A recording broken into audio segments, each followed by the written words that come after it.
चिंतन प्रवचन क्रमांक 45. पंडित विद्वान. पंडित आणि विद्वान या दोघांनाही कुशाग्र बुद्धी, तीव्र स्मरणशक्ती असते. या शब्दांमध्ये साहित्याच्या दृष्टिकोनामधून फरक आहे. या संबंधी अनेकांनी अनेक मते असू शकतात. प्रत्येकजण त्याचेच मत बरोबर आहे यासाठी आग्रही असणार हेही जनरीतीला धरूनच आहे. मतभेद असणारच आणि यामध्ये कोण बरोबर आणि कोण चूक हे ठरविणे अवघड आहे. नित्यव्यवहारामध्ये बोलीभाषेमध्ये या शब्दांच्या अर्थामधील फरकाची आपल्याकडून फारशी दखल घेतली जात नाही. हे शब्द समानार्थी म्हणून वापरले जातात आणि अशा प्रकारे जे काही संभाषण केले जाते त्याला जराही बाधा येत नाही. या प्रवचनासाठी या दोन शब्दांमधील फरक मी जो सांगणार आहे त्याबद्दल मतभेद असू शकतात. तथापि या प्रवचनामध्ये मी जो मुद्दा सांगणार आहे तो साहित्यिक नसल्यामुळे, तो आध्यात्मिक असल्यामुळे या मुद्द्यासाठी माझे सांगणे ठीक असणार आहे. कदाचित माझे हे सांगणे ढोबळमानानेच बरोबर असेलही, परंतु या प्रवचनामधील माझा मुद्दा विशद करण्यासाठी तेवढा फरक पुरेसा आहे. यास्तव मी शब्दप्रभूंची येथेच माफी मागतो. माझ्याकडे त्या दृष्टिकोनातून दुर्लक्ष करावे ही नम्र विनंती. पूर्वी म्हणजे फार प्राचीन काळामध्ये लिहिण्याची कला अवगत नव्हती. त्यासाठी लागणारे कागद, शाई वगैरे आवश्यक ते साहित्य उपलब्ध नव्हते. जे काही विचार असतील ते स्मरणशक्तीवर अवलंबून घोकून पाठ केले जात होते. तसेच हे विचार पुढील पिढीला उपलब्ध व्हावेत या हेतूने ते पुढील पिढीकडून पाठ करून जतन केले जात होते. यामुळे वेद, विविध उपनिषदे, विविध सूत्रे, अन्य असेच भरपूर लिखाण एकतर पद्यामध्ये आहे किंवा अत्यंत त्रुटक कमीत कमी शब्दांचे आहे. श्री समर्थ रामदास स्वामी, जगद्गुरू श्री तुकाराम महाराज, सर्व संत मंडळी अशा सर्वांनी काव्य रचली. काव्य चालीत म्हणता येत असल्यामुळे हे लक्षात राहायला सोपे जाते. या अशा द्रष्ट्या महात्म्यांमुळे त्यांचे पृथ्वी मोलाचे साहित्य आज आपल्याला उपलब्ध झाले आहे. आजही स्वामी स्वरूपानंद, श्री अनंतराव आठवले उर्फ स्वामी वरदानंद भारती यांनी काव्यरचना केल्या आहेत. याचा उपयोग महान देशभक्त स्वातंत्र्यवीर श्री तात्याराव सावरकरांनी अंदमानामधील कारागृहामध्ये असताना छान केला. त्यांना जे काव्य सुचत असे ते एक एक ओळ विटकरीच्या खापरीने ते कारागृहामधील भिंतीवर लिहून ठेवत, ती ओळ पाठ करत, पुसत आणि मग पुढील ओळ लिहित. लोकमान्य टिळकांनी मंडालेमध्ये कारागृहात गीता रहस्य हा ग्रंथ लिहिला, परंतु तुरुंगामधून सुटका झाल्यावर ते लिखाण उपलब्ध झाले नाही. त्यावेळी खचून न जाता लोकमान्य टिळकांनी तो संपूर्ण ग्रंथ त्यांच्या असाधारण अतितीव्र स्मरणशक्तीच्या जोरावर पुन्हा लिहिला. त्या काळी घोकंपट्टी करणाऱ्यांना समाजात फार मोठा मान सन्मान दिला जात असे, कारण त्यांच्यामुळेच हे मोठे मोलाचे ज्ञान उपलब्ध होत होते. त्यांना पठण करणारे पढत असे म्हटले जायचे. जे एकदा ऐकून पाठ म्हणत असत त्यांना एकपाठी, 2 वेळा ऐकून पाठ म्हणणाऱ्यांना द्विपाठी, 3 वेळा ऐकून पाठ म्हणणाऱ्यांना त्रिपाठी असे म्हणत असत. सारांश, त्या काळी पाठांतराला फार महत्त्व होते. आता अजून एक विशेष स्वामी विवेकानंदांनी अमेरिकेतील एका सभेमध्ये सांगितला की भारतात अशा प्रकारे संपूर्ण ग्रंथ पाठ म्हणणारे अनेक आहेत.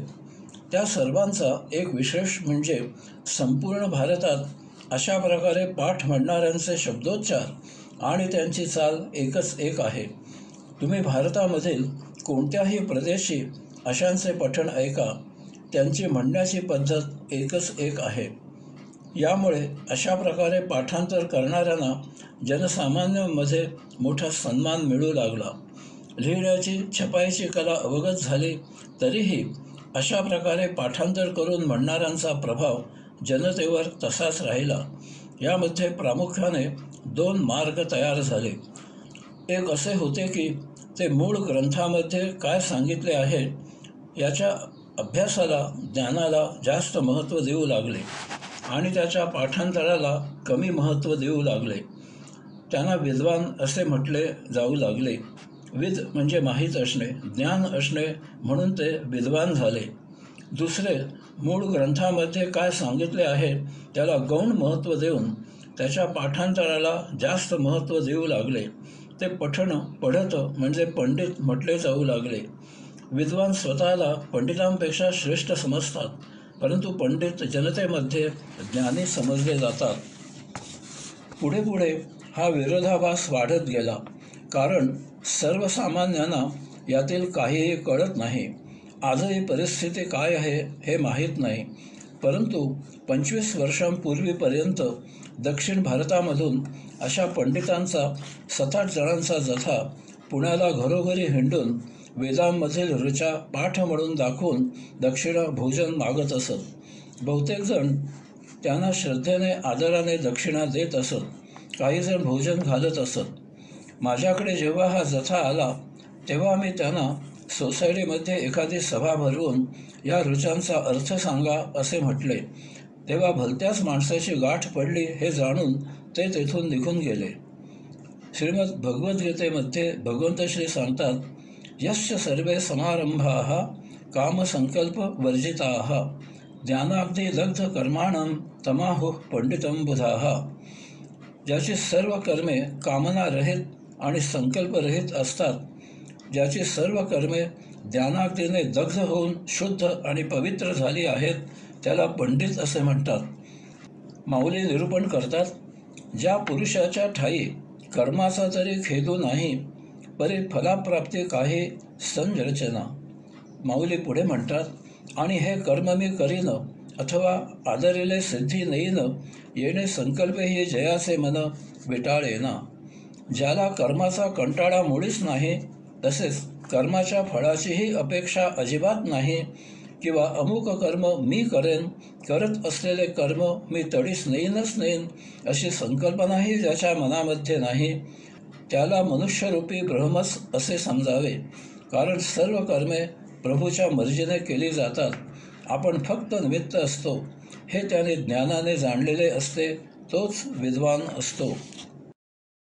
हे सर्व सांगायचा हेतू असा आहे की अशा प्रकारे एका वेगळ्या कारणाने प्राचीन काळापासून पाठांतराला सुरुवात झाली आणि यथाकाळी हळूहळू यामधून याला प्रथम व्यवसायाचे आणि पुढे धंद्याचे स्वरूप आले.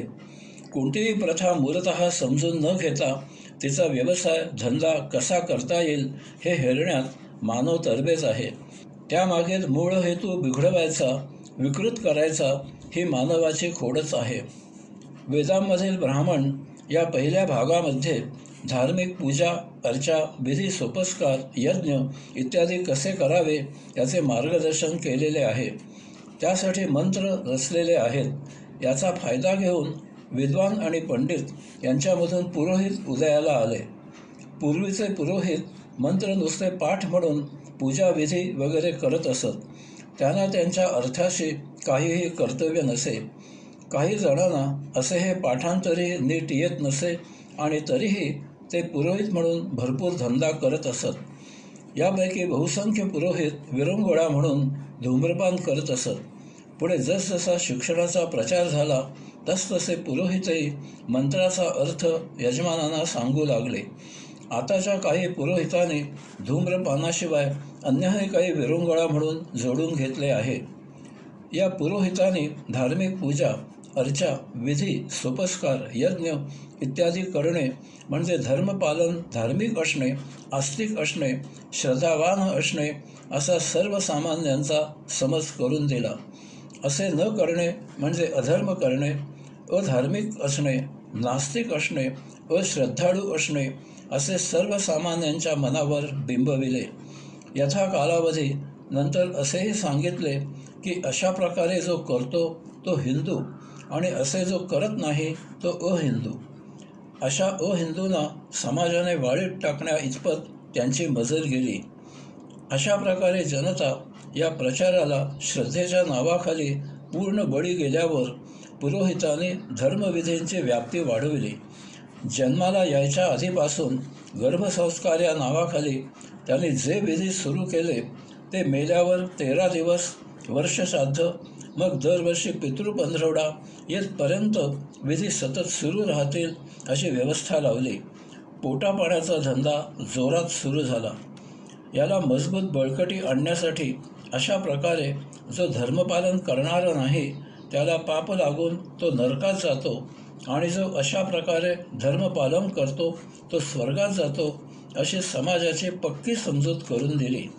यासाठी नरकात महाभयावह यातना दिल्या जातात आणि स्वर्गात या भूतलावर न मिळणाऱ्या सर्व अति उच्च सौख्यांची रेलचेल आहे असेही सांगितले. आता याही पुढे जाऊन मधून दर आठवड्याला किंवा पंधरवड्याला किंवा महिन्याला किंवा वर्षाला पापक्षालन करण्यासाठी काही पूजाविधी करावेत असे सांगितले. अशा या पूजाविधींमधून पुण्य मिळते आणि त्यामुळे पाप नष्ट होतेच, याशिवाय मृत्यूनंतर स्वर्ग प्राप्त होतो. या सर्व प्रचारामुळे तमाम मानवांचा मृत्यूनंतर स्वर्ग मिळवणे हीच आयुष्याची इतिश्री आहे, हाच उद्देश आहे असा समज झालेला आहे.